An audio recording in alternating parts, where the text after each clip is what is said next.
Hi everyone, I'm Fiona. In this video, I will show you the workshop where we're producing the automatic EPS silo system for EPS block production line and EPS packaging production line.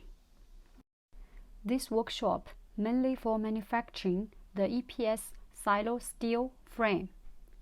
If you want to see the workshop for the EPS silo bag, please see the comment section. I will put the links there.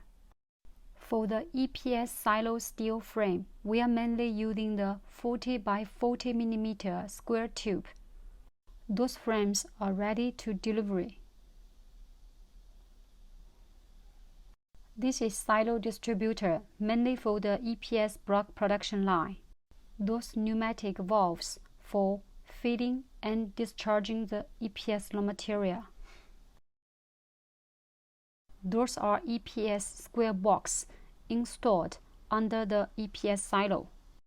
Automatic EPS silo system is a customized product that solve the problems for aging, feeding, and discharging EPS raw material. For more information, leave your comments below or contact with us by email. If you want to see more videos like this, hit the like button and subscribe to our channel. See you next video.